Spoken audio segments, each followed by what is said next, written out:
The Silent Strength, a story about inner peace and true power. In a bustling city where time seemed to rush faster than the wind, there lived a man named Samuel. To most, he was ordinary, an office worker with an average job, living in a small apartment on the 12th floor of an old building. But what made Samuel extraordinary was not what he had, but how he lived. While the world outside was noisy with opinions, arguments, and endless competition, Samuel lived in quiet simplicity.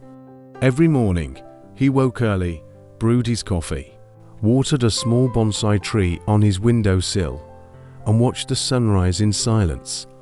He greeted the doorman with a genuine smile, and no matter how chaotic his day became, he always returned home with that same calm. Some thought he was indifferent, others assumed he was detached from life. But they didn't know his story. Years ago, Samuel had been different, ambitious, restless, and hungry for success. He worked tirelessly to rise above the crowd. He craved recognition, praise, and wealth. He attended every networking event, smiled at the right people, shook the right hands, and played by the unspoken rules of power. And for a while, it worked. He climbed fast, won awards, and became someone people noticed. But the higher he climbed, the heavier his heart became. Friends he trusted turned away. People he helped betrayed him. Rumors spread behind his back, and no matter how much he explained himself, defended his name, or fought to clear misunderstandings, the more entangled he became in the web of others' opinions. His life became noise, his mind a battlefield.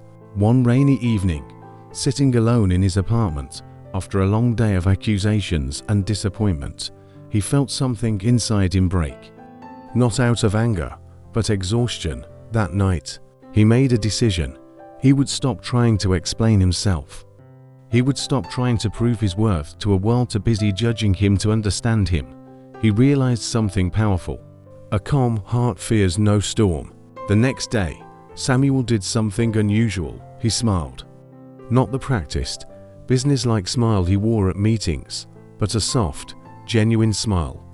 And when people gossiped about him at the coffee machine, he said nothing. He didn't defend, didn't justify. He simply listened, nodded politely, and went back to his work. People were puzzled. Some thought he was weak. But Samuel wasn't weak. He was learning the art of silent strength. As weeks passed, Samuel's calmness became something people noticed, but in a different way. His smile, once a mask, became an anchor. His silence wasn't emptiness, but wisdom. When a co-worker was unfairly blamed in a meeting, Samuel didn't speak to defend him. He stood quietly, handed the man a glass of water, and offered a reassuring nod. It was enough to calm the storm. One day, his boss asked, "Samuel, why don't you ever argue back when people are wrong about you?" Samuel smiled, "Because I'm not here to win arguments. I'm here to live in peace." His boss chuckled, but deep down, he admired him. And over time, people trusted Samuel more, not because he said all the right things, but because he said little and what he said mattered. Samuel's life began to change in subtle ways. He learned that life mirrors your attitude. When he frowned at life, life frowned back. But when he smiled at himself, at others, at life itself, the world softened. He didn't avoid hardship. Life, as it is for everyone, still brought him challenges. One day, his company downsized, and Samuel lost his job. People around him panicked. Some cursed their fate. Others fell into despair. Samuel walked home in silence. He brewed his coffee, watered his bonsai, and watched the sunset with the same calmness as always.